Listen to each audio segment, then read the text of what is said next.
My 8-year journey of glucose stability, a phase transition in metabolic equilibrium, number 1409, October 28, 2025. Gerald C. HsuF, EclaireMD Foundation. Category, Diabetes. Introduction. From 2018 through 2025, I have tracked my body's glucose energy distribution across 3 physiological zones: high glucose, greater than 150 mg per deciliter, hyperglycemia; low glucose, less than 70 mg per deciliter, hypoglycemia; medium glucose, 70 to 150 mg per deciliter, normal range. These 8 years mark my diabetes reversal period. The dataset includes only output strain results, showing how my internal system performed and stabilized after nearly 3 decades of type 2 diabetes. It does not include input stressors for a full strain stress interaction energy study. Still, these output strain data alone provide strong insights that align with both my Viscoplastic Medicine Theory (VMT) and Topological Data Analysis (TDA) frameworks. The concept of simple glucose energy (SGE). These findings became possible after I introduced the concept of the simple glucose energy (SGE) model into my diabetes analysis. SGE is defined as the average glucose level multiplied by the number of time points, representing the total energy area under the glucose curve. Time on the x-axis and glucose on the y-axis. This measure transforms ordinary glucose readings into a total energy representation, allowing me to see how my metabolic system distributes and consumes glucose energy over time. This simple glucose energy model is far more accurate than the traditional TXR model, which relies only on time-based metrics such as TBR, TIR, and TAR. Instead of looking at glucose as individual readings, I express them as energy percentages, the proportion of time my glucose stayed high, hyperglycemia, low, hypoglycemia, or within a normal range. This method allowed me to visualize energy redistribution inside my body. It turned complex metabolic behavior into something simple, clear, and measurable. Phase I, from 2018 to 2019, the residual hyperglycemic era. In the first 2 years, from 2018 to 2019, my high glucose energy stayed around 22.97% to 24.36%, while my normal range energy stays around 76.95% to over 75.50%. These mean my pancreas and muscles were still struggling. For years, insulin resistance, visceral fat,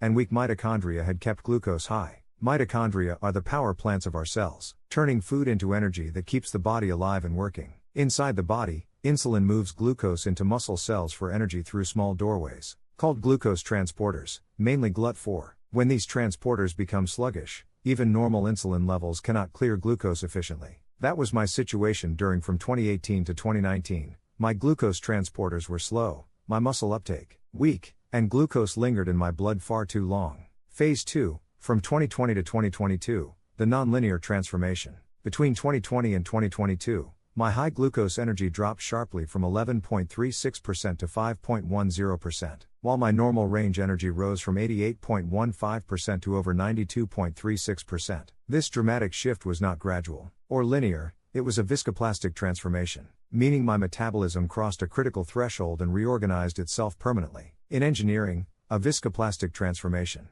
occurs when material stress passes its yield point. Beyond that, the structure changes shape permanently, settling into a stronger, more stable form. Biomedical speaking, my metabolic system experienced the same thing. For decades, high glucose, insulin resistance, and fat accumulation had placed constant strain on my pancreas, liver, and muscles. When I changed my lifestyle, controlling food, walking daily, sleeping longer, and less stress, the accumulated metabolic strain exceeded its limit. My system snapped into a new equilibrium. My pancreas improved insulin output. My liver stopped overproducing glucose. My muscles absorbed and used glucose more efficiently. That irreversible adjustment, from damaged flexibility to stable resilience, was my biological viscoplastic transformation. My energy regulation network permanently restructured itself into a lower energy, more efficient configuration. In VMT terms, this representatives of a plastic deformation, an irreversible structural shift. In TDA terms, it was a bifurcation, the branching point where my system moved from one stable state, unhealthy, to another, healthy. For years, my glucose regulation network, pancreas, liver, muscles, and hormones,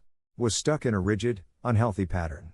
From 2021 to 2022, continuous improvements in walking, food, sleep and stress management finally pushed it past the critical boundary. My metabolism reorganized into a new, balanced state. That moment was my bifurcation point. A sudden, nonlinear change after decades of slow preparation. In biomedicine, this means my beta cell performance, hepatic glucose output, and insulin sensitivity reached a new steady state. The years from 2021 to 2022 truly marked my metabolic tipping point. Phase 3, from 2023 to 2025, elastic recovery and adaptive flexibility. After 2021, my high glucose energy rose slightly from 5.1% in 2022 to 9.6% in 2025, while my low glucose energy dropped below 2%. The combination of these two energies make my normal glucose energy above 90% after 2021. This was not a setback but a sign of regained elasticity. In materials science, after the plastic phase ends, a structure retains limited elasticity, the ability to handle fluctuations without permanent damage. My metabolism behaved the same way. I could tolerate more diverse food and activity patterns, while keeping overall stability. My endocrine system, including the hypothalamus, adrenals, pancreas, and liver, produces different hormones, regained rhythmic coordination. This slight variation represented flexibility with control, not regression.